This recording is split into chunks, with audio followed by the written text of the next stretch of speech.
여러분, 제가 오늘 가장 안전한 투자에 대해 말씀드리려고 합니다. 바로 금과 은이죠.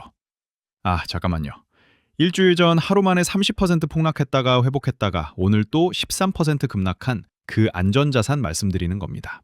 더 무서운 건 이겁니다. 1월 30일 은이 120달러에서 80달러로 폭락했을 때 사람들은 말했어요. 바닥이다. 저점 매수 기회다.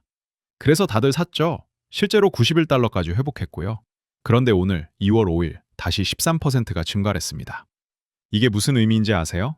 첫 번째 폭락은 사고였을 수 있어요. 하지만 두 번째 폭락? 이건 패턴입니다. 이건 시스템의 문제예요. 지금부터 여러분께 보여드릴 건 단순한 시장 분석이 아닙니다. 이건 왜 저점 매수가 함정이 됐는지, 왜 회복이 착시였는지, 그리고 가장 중요한 질문. 이게 진짜 바닥일까요? 아니면 더 깊은 추락의 중간 정거장일까요? 정답은 여러분의 상상보다 훨씬 더 복잡합니다.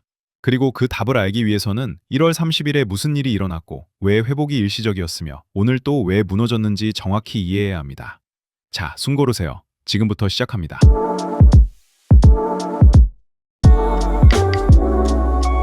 먼저 피해 규모부터 정확히 파악하겠습니다. 그런데 이번엔 한 번이 아니라 두 번입니다. 1월 29일까지만 해도 우리는 축제 분위기였습니다. 금은 온스당 5,600달러로 사상 최고가를 찍었고 은은 120달러를 돌파하며 미친 듯이 치솟았죠. 커뮤니티마다 달러는 끝났다, 금은 10,000달러 간다는 예측이 난무했습니다. 그리고 1월 31일 새벽이 왔습니다. 은이 120달러에서 77달러로 추락했어요. 하루 만에 30% 이상 증발한 겁니다. 금도 5,600달러에서 4,500달러 선까지 8%에서 9% 폭락했고요. 평소 금이 1% 움직이면 변동성 크네라고 하는 시장에서 말이죠. 그런데 여기서 이야기가 끝나지 않습니다. 많은 투자자들이 이렇게 생각했어요. 패닉셀링이었어. 과잉 반응이야. 지금이 기회다. 실제로 은은 며칠에 걸쳐 91달러까지 회복했습니다. 17% 넘게 반등한 거죠. 바닥 찍고 올라온다. 사람들이 다시 사기 시작했습니다. 그리고 오늘 2월 6일입니다. 은이 또다시 급락했어요. 91달러에서 72달러 선까지 떨어진 겁니다. 회복했다고 믿었던 사람들은 또 한 번 손실을 봤죠. 어떤 사람들은 1월 30일 저점에서 샀다가 오늘 또 손실을 본 겁니다. 이게 왜 더 무서운지 아세요? 첫 번째 폭락은 사고로 치부할 수 있어요. 하지만 두 번째 급락? 이건 구조적 문제입니다. 시장이 회복이 아니라 반등 후 재하락 패턴에 갇힌 겁니다. 기술적으로 이건 데드캣 바운스, 즉 죽은 고양이도 높은 곳에서 떨어지면 한 번은 튀는 법이라는 패턴이에요. 여기서 초보 투자자들이 가장 많이 하는 질문이 있습니다. 경제 펀더멘털은 하나도 안 바뀌었는데 왜 가격이 이렇게 움직여? 맞습니다. 미국 부채는 여전히 쌓이고 있고 지정학적 긴장도 그대로고 인플레이션 우려도 사라지지 않았어요. 그런데 여기가 함정입니다. 시장은 펀더멘털만으로 움직이지 않습니다. 1월 30일에 세 가지가 동시에 터졌어요. 정치적 폭탄 하나, 시스템적 폭탄 하나, 그리고 기술적 폭탄 하나. 이 세 개가 도미노처럼 연쇄적으로 무너지면서 완벽한 폭풍을 만들어냈습니다. 그리고 그 여파가 아직도 계속되고 있는 겁니다. 그런데 대체 무엇이 이 완벽한 폭풍을 촉발시켰을까요? 첫 번째 도미노는 사실 백악관에서 시작됐습니다. 첫 번째 방아쇠를 당긴 건 한 사람의 이름이었습니다. 케빈 워시. 그리고 시점은 1월 30일이었어요. 지난 몇 주 동안 시장은 아주 명확한 시나리오에 베팅하고 있었어요. 트럼프 대통령이 자기 사람을 연준 의장으로 앉히고 그 사람이 금리를 제로로 내리고 달러를 약화시켜 수출을 부양하고 인플레이션을 그냥 놔둘 거라는 시나리오였죠.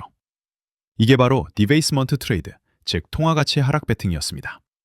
이 시나리오에서는 금이 6,000달러, 은이 150달러 가는 게 당연했어요. 왜냐고요? 달러가 휴지 조각이 되면 실물 자산으로 도망쳐야 하니까요. 수조 달러가 이 베팅에 걸려 있었습니다. 그런데 1월 30일 트럼프가 제롬 파월의 후임으로 케빈 워시를 지명한다고 발표했습니다. 시장은 충격에 빠졌어요.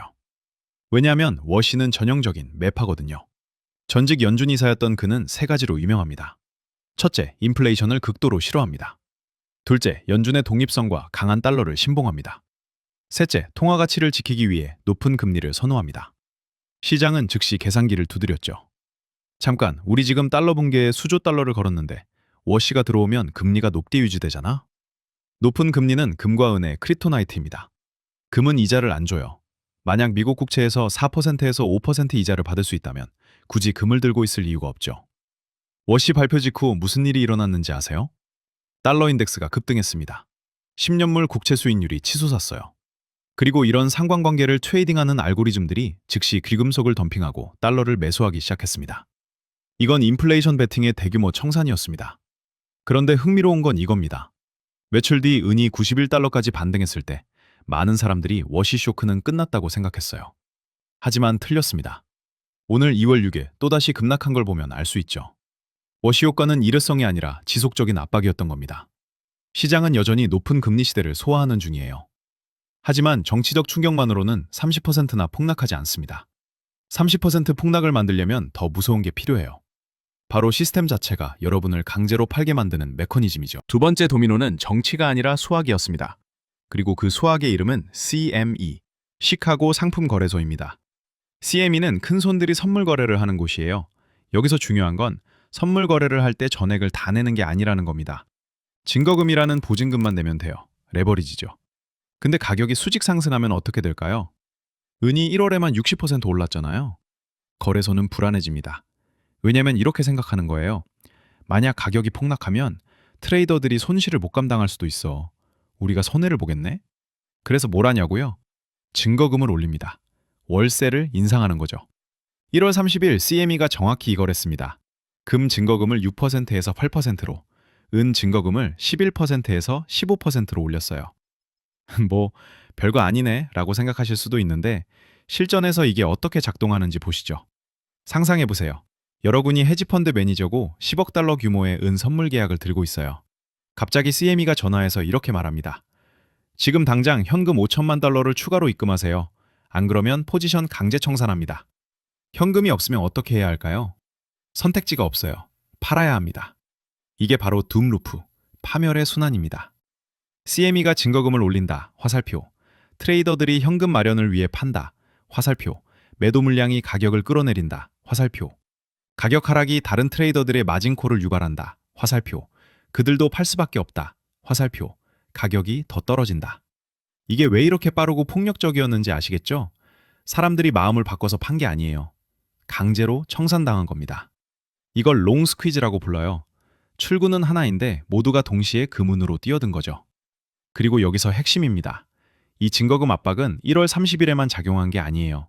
지금도 계속됩니다. 은이 91달러까지 반등했을 때도 증거금은 여전히 15%였어요. 그래서 추가 상승이 어려웠던 겁니다. 그리고 오늘 2월 6일 또 급락한 이유 중 하나도 바로 이겁니다. 높은 증거금 환경에서는 반등도 약하고 하락도 빠릅니다. 근데 여기서 끝이 아닙니다. 같은 날 전혀 다른 시장에서 또 다른 폭탄이 터졌거든요. 그리고 그게 귀금속 시장에 예상치 못한 연쇄 반응을 일으켰습니다. 세 번째 도미노는 여러분이 전혀 예상 못한 곳에서 왔습니다. 바로 실리콘밸리입니다. 1월 30일 금이 폭락한 바로 그날 마이크로소프트 주가가 11% 이상 폭락했어요. 수년 만에 최악의 낙폭이었죠. 나스닥 전체가 끌려 내려갔습니다. 그게 금이랑 무슨 상관이야? 라고 생각하실 수 있는데 유동성 위기에서는 모든 게 연결되어 있습니다. 메커니즘은 이렇습니다. 큰 펀드들이 테크주에서 수십억 달러를 날립니다. 그러면 그들의 주식 포트폴리오에 마진콜이 발생해요. 이 손실을 메우려면 뭔가를 팔아야 하는데 뭘 팔까요? 유동성이 있고 수익이 난 것을 팔죠. 1월 30일 그들의 포트폴리오에서 가장 수익이 좋았던 자산이 뭐였을까요? 바로 금과 은입니다. 금을 실어서 판 게 아니에요. 금이 유일하게 팔 수 있는 자산이었기 때문에 판 겁니다. 이게 바로 팔고 싶은 걸 파는 게 아니라 팔 수 있는 걸 파는 클래식한 역학입니다. 실제로 1월 30일 거래 데이터를 보면 엄청난 크로스마켓 상관관계가 보여요. 테크주가 떨어지는 순간 금 선물 매도 주문이 쏟아졌습니다. 이건 우연이 아니에요. 같은 펀드들이 양쪽 시장에서 동시에 포지션을 정리한 겁니다. 여기서 아이러니가 뭔지 아세요? 많은 사람들이 금을 안전자산이라고 부르며 주식시장 붕괴에 대비해서 샀어요. 그런데 정작 주식이 무너지자 금도 같이 무너졌습니다. 왜냐고요? 진짜 공황 상황에서는 상관관계 따위 없어요. 오직 현금만이 왕입니다. 모든 걸 팔고 현금으로 돌아가는 거죠. 그런데 흥미로운 건 반등 국면에서도 이 패턴이 반복됐다는 겁니다. 며칠 뒤 테크주가 일부 회복하자 은도 91달러까지 반등했어요. 하지만 오늘 2월 6일 시장에 또다시 불안감이 퍼지면서 은도 동반 하락했습니다. 이게 우리에게 알려주는 건 뭘까요? 귀금속이 더 이상 독립적인 안전자산이 아니라 유동성 사이클에 묶여있다는 사실입니다. 이제 세 개의 도미노가 다 무너졌습니다. 정치적 충격, 증거금 인상, 유동성 위기. 하지만 정직하게 말하면 이 세 가지가 터지기 전부터 이미 시장은 위험한 상태였어요. 마지막으로 우리가 직면해야 할 불편한 진실이 있습니다. 투자자로서 우리는 스스로에게 정직해야 합니다. WRC가 나오기 전에도, CME가 증거금을 올리기 전에도 이 시장은 이미 과열되어 있었습니다. 1월 한 달 동안 은이 거의 70% 상승했어요. 금은 25% 올랐고요. RSI라는 모멘텀 지표는 계속 80 이상이었습니다. 기술적 분석에서 70 이상이면 과매수인데 80이면 극단적 과매수죠. 나무는 하늘까지 자라지 않습니다. 자산 가격이 수직으로 오를 때 우리는 그걸 포물선 움직임이라고 불러요. 그리고 포물선 움직임은 항상 조정을 맞습니다. 반드시요. 피할 수 없어요. 트레이더들은 엄청난 수익을 안고 앉아 있었습니다. 그들은 그냥 팔 핑계를 찾고 있었던 거예요. 케빈 오씨는 단순히 그들이 필요로 했던 핑계였을 뿐입니다. 이건 클래식한 소문의 사고 뉴스의 팔아라 이벤트예요. 소문은 통화 붕괴였고 뉴스는 안정적인 연준 의장이었죠. 버블이 터진 겁니다. 차트를 보면 명확해요. 은이 120달러를 찍었을 때 이미 RSI는 85였습니다. 이동평균선에서 30% 이상 괴리돼 있었어요. 거래량은 폭발적이었고요. 이 모든 게 조만간 큰 조정 온다는 경고 신호였습니다. 그런데 우리는 무시했어요. 왜냐고요? 탐욕 때문이죠. 이번엔 다르다. 금은 10,000달러 간다. 달러는 끝났다라는 내러티브에 취해 있었습니다. 시장은 냉정하게 우리에게 교훈을 줬어요. 중력은 언제나 이긴다고요. 그렇다면 이제 진짜 중요한 질문을 던져야 합니다. 이게 끝일까요? 아니면 더 큰 조정의 시작일까요? 강세장 자체가 끝난 걸까요? 100만 달러짜리 질문입니다. 강세장이 끝났나요? 그리고 더 중요한 질문. 이게 바닥인가요? 장기 차트를 보면 대부분의 기반 분석가들의 답변은 이렇습니다. 꼭 그렇지는 않다. UBS나 시티 같은 은행들은 보고서를 내놓으면서 금의 구조적 동력은 여전히 살아있다고 말합니다. 중국, 폴란드 같은 중앙은행들은 여전히 수톤씩 금을 사들이고 있어요. 미국 부채는 몇 달마다 수조 달러씩 늘어나고 있고요. 지정학적 불안정성도 사라지지 않았습니다. 많은 분석가들이 이걸 1970년대 강세장의 조정과 비교하고 있어요. 진짜 강세장에서는 부드러운 조정이 오지 않습니다. 폭력적이고 무서운 폭락이 와서 약한 손들을 털어내고 그 다음에 가격이 다시 올라가는 거죠. 하지만 여기서 문제입니다. 1월 30일에서 91달러까지 반등했을 때 많은 사람들이 바닥 찍었다. 저점 매수 기회다라고 외쳤어요. 그들은 틀렸습니다. 오늘 2월 6일 은은 다시 급락했으니까요.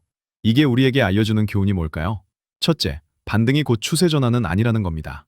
하락장에서는 데드캣 바운스, 즉 일시적 반등이 여러 번 나옵니다. 진짜 바닥인지 확인하려면 최소 몇 주의 횡보와 안정화가 필요해요. 둘째, 기술적 지지선이 중요합니다. 은의 80달러 라인을 주목하세요. 1월 30일에 한번 테스트했고 오늘 2월 6일에 또 72달러까지 내려왔어요. 만약 이게 깨지면 70달러, 심지어 60달러까지 내려갈 여지가 있습니다. 반대로 이게 버티고 며칠간 80달러 위에서 유지되면 진짜 바닥일 수 있어요. 셋째, 변동성의 새로운 기준점을 인정해야 합니다. 과거에 은이 하루 5% 움직이면 큰 변동이었어요. 이제는 13%, 30% 움직입니다. 이 새로운 환경에서 과거 방식으로 포지션을 잡으면 청산당합니다. 앞으로 며칠이 중요합니다. 오늘의 13% 급락이 새로운 폭락의 시작인지 아니면 변동성 속 조정인지 판가름 날 거예요. 80달러 라인이 버티는지 거래량이 어떻게 나오는지 면밀히 관찰하세요. 여기서 전략이 갈립니다. 만약 여러분이 현물로 장기 보유 중이라면 펀더멘털은 변하지 않았어요. 하지만 추가 매수는 조심하세요. 단기 트레이더라면 지금은 관망이 답일 수 있습니다. 자, 이제 정리할 시간입니다. 지난 일주일 동안 일어난 일은 단순한 조정이 아니었습니다. 이건 수조 달러 규모의 베팅이 동시에 청산되고 회복의 희망이 다시 무너지는 이중 유동성 이벤트였어요. 1월 30일 세계의 도미노가 연쇄적으로 무너졌습니다. 케빈 워시의 지명으로 통화가치 하락 시나리오가 붕괴했고 CME의 증거금 인상으로 강제 청산이 시작됐으며 테크 대학살로 유동성 위기가 가속화됐죠. 그리고 네 번째 진실, 시장은 이미 과열되어 있었고 언젠가는 터질 수밖에 없었습니다. 그런데 여기서 이야기가 끝나지 않았어요. 며칠 뒤 91달러까지 반등했을 때 많은 사람들이 최악은 끝났다고 믿었습니다. 하지만 그들은 틀렸어요. 오늘 2월 6일 은은 다시 70달러 선까지 급락하며 우리에게 냉혹한 현실을 보여줬습니다. 이건 V자 반등이 아니라 W자 혹은 더 긴 하락의 중간 과정일 수 있다는 거죠. 그렇다면 여러분은 어떻게 해야 할까요? 첫째, 저점 매수의 함정을 조심하세요. 지금이 바닥이다라는 확신은 위험합니다. 1월 30일 80달러에서 샀던 사람들이 오늘 다시 손실을 봤어요. 진짜 바닥은 며칠, 몇 주의 안정화 후에나 확인됩니다. 성급한 진입은 금물이에요. 둘째, 포지션 크기를 대폭 줄이세요. 변동성이 30%, 13%씩 움직이는 시장에서 과거처럼 큰 포지션을 들고 있으면 심리적으로 견디지 못합니다. 밤에 잠을 잘 수 있는 크기로 줄이세요. 레버리지는 당연히 제거하고요. 셋째, 타임프레임을 명확히 하세요. 여러분이 10년 보유자인가요? 그럼 이 변동성은 그냥 노이즈입니다. 하지만 2년에서 2년 투자자라면 전략을 재검토해야 해요. 단기 트레이더라면 지금은 관망이 최선일 수 있습니다. 넷째, 유동성을 확보하세요. 100% 올인 상태에서는 기회가 와도 잡을 수 없어요. 현금을 30%부터 50%까지 보유하면서 진짜 바닥 신호가 나올 때를 기다리세요. 진짜 바닥은 모두가 공포에 떨고 아무도 안 살 때 옵니다. 다섯째, 80달러 라인을 주목하세요. 은이 80달러를 지속적으로 지키면 바닥 형성 가능성이 있어요. 만약 이게 깨지고 70달러로 내려가면 더 기다려야 합니다. 차트가 여러분의 감정보다 정직합니다. 마지막으로 이걸 배움의 기회로 삼으세요. 시장은 우리에게 가르쳐줬어요. 첫째, 반등이 곧 회복은 아니다. 둘째, 귀금속도 유동성 위기에서는 안전하지 않다. 셋째, 높은 증거금 함경은 상승도 하락도 모두 극대화한다는 것을요. 앞으로 며칠이 중요합니다. 추가 하락이 올 수도 있고 마침내 진짜 바닥을 찍을 수도 있어요. 하지만 한 가지는 확실합니다. 지금 도치감도 낙관도 끝났습니다. 이제 진짜 게임이 시작됐어요. 유동성을 유지하세요. 안전하게 가세요. 그리고 FOMO가 여러분의 다음 행동을 결정하게 두지 마세요. 우리는 역사적 순간을 목격했습니다. 2번이나요. 이제 이 순간에서 살아남아 진짜 기회를 잡는 게 여러분의 몫입니다.